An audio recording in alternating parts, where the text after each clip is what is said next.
sais, elle m'a trompé avec ma sœur, donc je trouve que c'est... Ah, tu te rends compte de ce que tu dis, Joseph? Non, mais ça se fait pas, franchement, ouais. La crevette d'aquarium peut pondre des œufs à toute berzingue.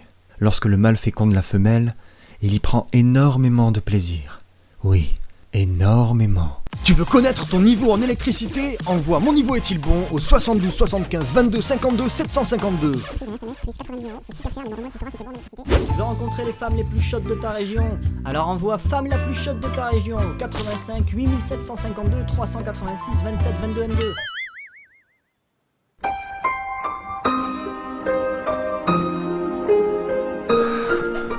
Ouais, bon, alors je suis vraiment pas ouf en électricité, ça c'est pas une nouvelle, mais j'imagine que parmi vous, il y en a beaucoup, c'est pareil. L'électricité, c'est le truc pour lequel on hésite, le truc pour lequel on est en galère. Sauf que j'ai quelque chose à vous montrer. Bonjour déjà, bonjour. J'ai quelque chose à vous montrer qui m'arrange beaucoup et qui va probablement beaucoup vous arranger. C'est un système électrique, évidemment, à installer. Mais vous allez voir, c'est un kit que j'ai préparé pour vous. Et je vais vous présenter tout de suite.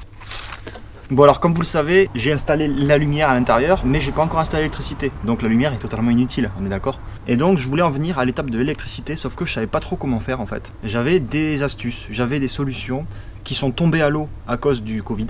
Merci le Covid, toujours présent quand il faut. Et on rappellera au passage qu'un système électrique qui tombe à l'eau, bah c'est pas ouf. Et il y a quelques semaines, coup de chance, mais vraiment coup de chance, c'est-à-dire qu'au moment où je me demandais comment j'allais faire, j'ai la marque OPZS qui m'a contacté, qui fabrique des batteries, évidemment.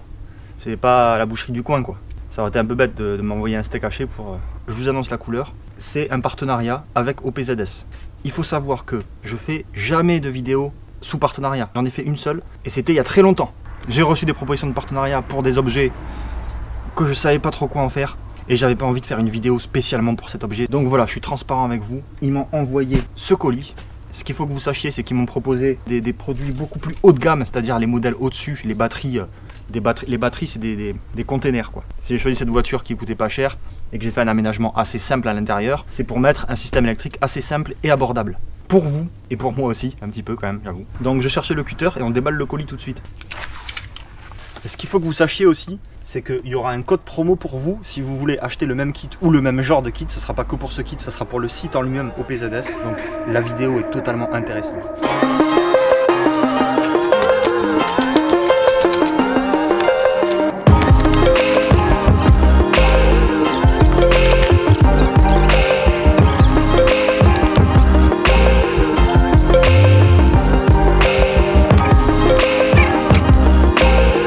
Ça pèse lourd ce truc. Voilà, c'est une batterie gel 100 ampères. C'est un petit peu le même système que j'avais dans mon fourgon. C'est une batterie 100 ampères avec juste du 12 volts, avec des allumes-cigares 12 volts. Il n'y aura pas de convertisseur 220 volts parce que je ne compte pas amener, je sais pas, une cafetière par exemple, ça ne m'intéresse pas. Donc j'utiliserai que des instruments de 12 volts.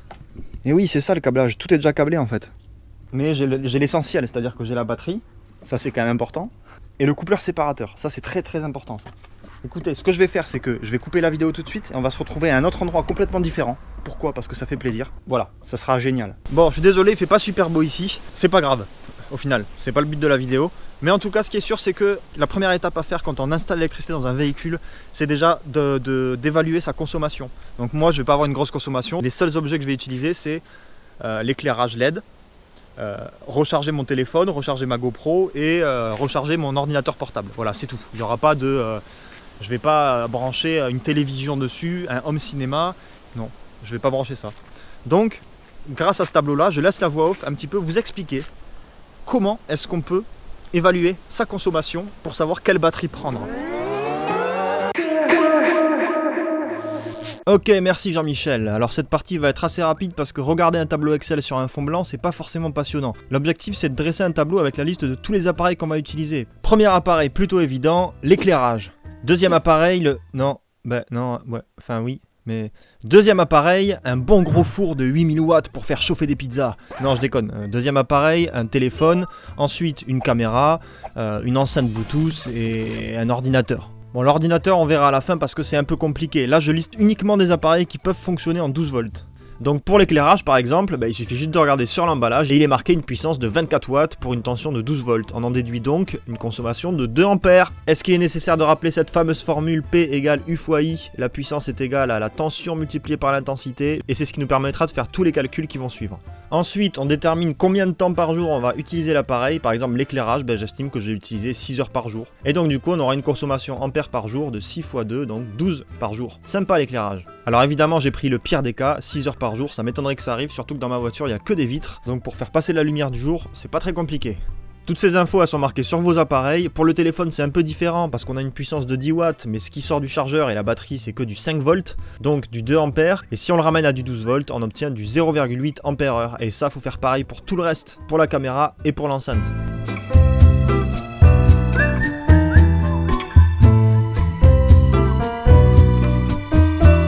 On passe maintenant à l'ordinateur, parce que j'ai prévu d'utiliser mon ordinateur, mon PC computer dans ma voiture avec la grosse tour et le gros écran. Non, ce sera juste un ordinateur portable. C'est un petit peu plus délicat parce que l'ordinateur, à la base, on le branche sur un secteur 220 volts, mais c'est possible de l'utiliser sur un secteur 12 volts. Il existe des chargeurs universels 12 volts.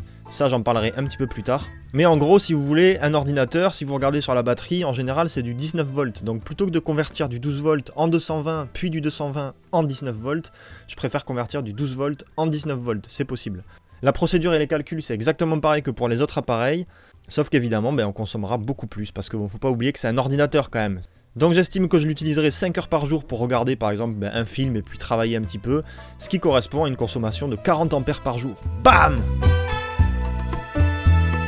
Bon, maintenant il faut prendre en compte aussi la décharge maximum autorisée pour la batterie. En fait, la décharge maximum autorisée, il n'y a pas forcément de valeur dessus. Mais si on regarde ce tableau qui est assez clair, on voit par exemple que si on décide de décharger sa batterie qu'à 50% à chaque fois avant de la recharger, elle pourra tenir 1200 cycles, donc c'est énorme. En fait, si vous voulez, si vous avez une consommation de par exemple 100 ampères, et que vous voulez décharger votre batterie qu'à 50% à chaque fois, il vous faudra une batterie de 200 ampères. Bon, moi pour la décharge maximum autorisée, j'ai pris 60%. Et si on fait la somme et que j'ai besoin de 56 ampères, 60%, ça voudra dire qu'il me faudra 93 ampères. Et donc je partirai sur une batterie de 100 ampères-heure. Voilà, c'était aussi simple que ça. Ça prend un petit peu de temps, mais si on le fait rigoureusement, ça fonctionne. Voilà, donc déjà cette étape, elle est super simple à faire. Ensuite, je peux sélectionner sur le site OPZS, donc qui m'a fourni tout mon matériel pour faire le branchement. Je peux sélectionner le kit qui ira le mieux. Donc là, en l'occurrence, moi j'ai besoin d'une batterie 100 ampères, donc qui me permettra de partir et de durer un week-end à peu près dans ma voiture, le soir sur l'ordinateur, avec l'éclairage, recharger mon téléphone, etc. OPZS du coup m'a fourni ce kit. Sur leur site, il y a plein de kits différents. Les mecs sont vraiment à l'écoute, donc vous pouvez leur poser toutes les questions que vous voulez. Vous pouvez leur demander où est-ce qu'ils sont partis en vacances l'été dernier, leur numéro de sécu, leur plat préféré. Vous pouvez leur demander aussi des informations sur l'électricité. Donc moi, ce que je prends, c'est le kit 1, donc le kit le plus abordable, le kit le moins cher, qui est à peu près à 290 € sur le site. Ouais, casse-toi, voilà. Et en plus de ça, si vous allez acheter sur le site, il y a aussi un code promo. Évidemment, c'est le principe du partenariat. Vous avez le code promo, je mets tout dans la description. Et donc grâce à ça, je vais sélectionner mon kit sur le site et je vais pouvoir faire mon branchement. Donc là, j'ai tout reçu, j'ai une batterie 100 ampères, j'ai un coupleur séparateur, des prises USB, j'ai un voltmètre, des prises allume-cigare, enfin voilà, j'ai un petit peu tout ce qu'il faut pour faire un branchement simple. Et je passe du coup à la conception de mon schéma électrique, qui est déjà plus ou moins fourni avec le kit, mais voilà, je vais le refaire au propre pour vous expliquer petit à petit et je vais laisser la voix off. Attends, quoi? Vous expliquer. Encore? Mais c'est à moi de tout faire en fait. Bah ouais, mais bon, tu connais mieux toi. Le mec. Moi je sais pas tout ça, toi tu connais mieux, donc fais-le. Bon d'accord, alors on va commencer par dessiner tous les appareils électriques qu'il faudra alimenter, comme par exemple l'éclairage. Alors l'éclairage il est déjà fait dans mon véhicule, peut-être que vous avez déjà vu l'épisode, je vous le conseille d'ailleurs au passage. L'éclairage est donc bien présent, mais il n'est pas alimenté. Ensuite on va modéliser les différentes prises qui sont fournies avec le kit de OPZS. Donc la prise allume-cigare, la double prise USB qui fait également voltmètre au passage. Voltmètre assez simple, mais qui sera vachement utile pour avoir un aperçu du niveau de la batterie.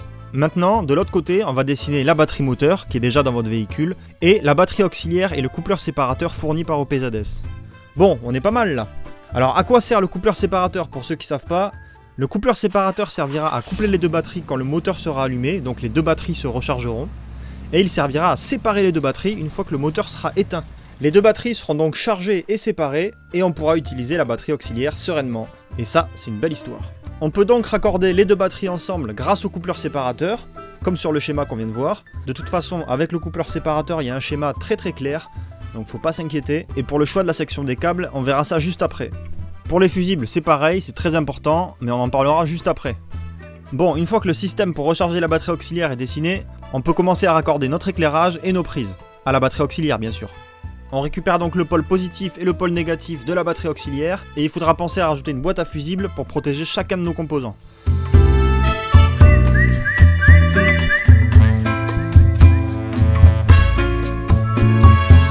Dans le pack fourni par OPZS, il y a aussi un interrupteur qui peut être utilisé comme coupe-circuit par exemple. Et moi c'est ce que j'ai fait. Je l'ai donc placé juste à la sortie de la batterie auxiliaire et ça permet de couper le circuit si par exemple vous laissez votre véhicule hors d'usage pendant un certain temps.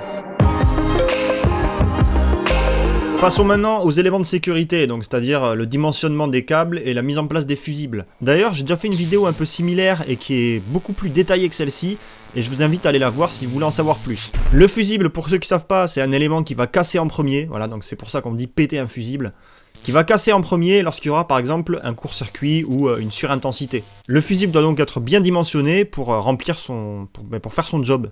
Le câble, quant à lui, s'il est trop épais, il va y avoir des pertes d'électricité, et s'il est trop fin, il va fondre, et ça va foutre le feu. Donc ça, c'est pas terrible, et c'est pour ça qu'on va apprendre à dimensionner les câbles grâce à cette tabac, qui est assez claire et assez complète.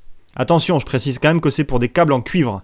Admettons que vous devez alimenter un appareil de 10 A, eh bien il faudra que votre câble supporte au moins 10 A. Et si votre câble doit faire 4 mètres de long, eh bien il suffit de suivre la courbe et on aura 1,5 mm². Il nous faudra donc un câble de 1,5 mm². Il y a aussi une formule qui permet de calculer la section, et ça j'en parle dans l'autre vidéo qui s'affiche juste ici. C'est assez simple, mais sachez qu'il vaut mieux toujours avoir un câble trop gros que trop fin. En ce qui concerne le fusible, et attention c'est là qu'il faut suivre, il faudra que le fusible soit légèrement plus fragile que le câble pour casser avant le câble, mais légèrement plus costaud que l'appareil pour éviter de casser dès qu'on alimentera l'appareil. Par exemple, c'est le cas pour ma prise allume-cigare. Ma prise allume-cigare pourra recevoir maximum entre 15 et 20 A, je mettrai donc un fusible de 20 A et un câble qui supportera au moins 20 A. Donc le fusible, il faut qu'il soit entre la section du câble et entre l'ampérage demandé par le composant. Voilà, c'est simple. C'est bon, c'est clair? Pouce bleu, mettez un pouce bleu. C'est clair pour Abonnez-vous. Paul, Ouais, arrête de... T'as compris? Qu'est-ce que je viens de dire? ouais, la première guerre mondiale. Voilà, t'écoutais, tu viens devant. Henri là-bas, non Henri, tu sors, tu vas voir le CPE, je veux plus te voir. Tu m'agaces là, tu te fais, arrête. Ok, bon enfin voilà. Ça c'est l'élément sécurité, il faut le prendre en compte, des fusibles vaut mieux qu'il y en ait trop que pas assez. Ok, bon alors la première chose que je vais faire déjà c'est réussir à faire passer le câble électrique pour relier la batterie moteur qui se situe dans le moteur, et donc du coup réussir à la faire passer à l'intérieur de l'habitacle, sachant qu'entre le moteur et l'habitacle c'est totalement étanche.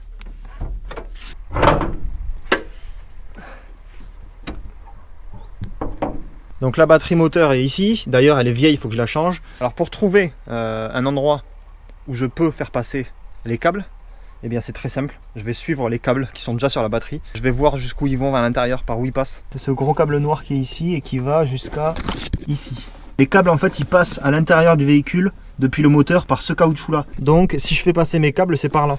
Je vais percer un petit trou dans le caoutchouc, vite fait, pour faire passer le câble de force, pour quand même garder l'étanchéité.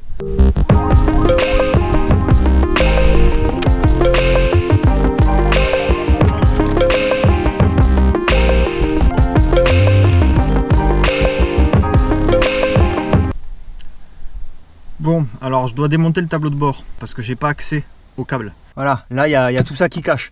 Donc il faut réussir à venir se faufiler là-dessous là, comme un faux filet quoi. Et réussir à voir où sortent les câbles. Et là c'est pas facile, ça va pas être facile.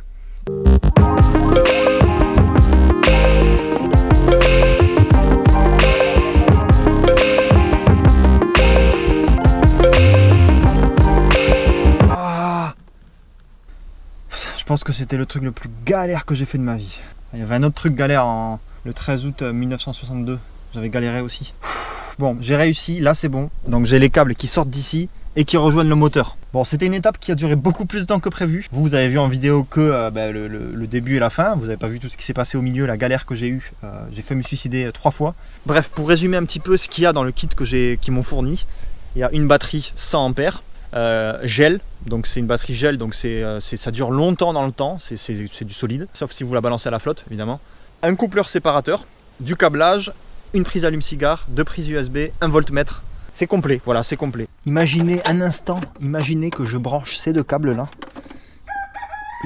qui sont beaucoup trop courts. Tu vas fermer ta gueule par contre, je suis en train de faire une vidéo toi. Alors là, ça c'est le coq de la famille, il a un gros complexe d'infériorité, il est obligé de faire cocorico toutes les 10 secondes. Quoi. Allez! Est-ce que vous imaginez un petit peu, si je raccorde ces deux câbles là, le câble rouge et le câble marron, à la batterie, est-ce que vous imaginez que... Non mais c'est pas grave, je couperai au montage. Je raccorde ces deux câbles là à la batterie, et que à ce moment là, ça m'électrocute et que je perds tous mes cheveux. Imaginez un petit peu, ça serait un désastre.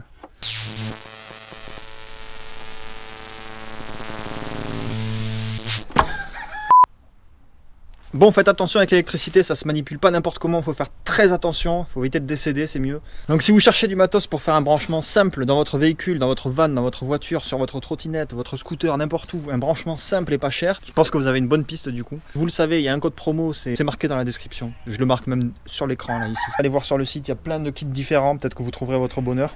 Et dans le prochain épisode, on attaquera le branchement. Donc là, ce sera vraiment du manuel, du concret. On branchera tout le matos, vous verrez à quoi ça ressemble. Et vous verrez comment ça fonctionne et comment ça se passe. Ça sera génial. Voilà, on va s'éclater. Donc n'hésitez pas à vous tenir au courant en vous abonnant si vous voulez voir la suite. Abonnez-vous. Je vais l'éclater ce coq. Viens là, viens. Fais le malin là. Abonnez-vous, mettez la cloche.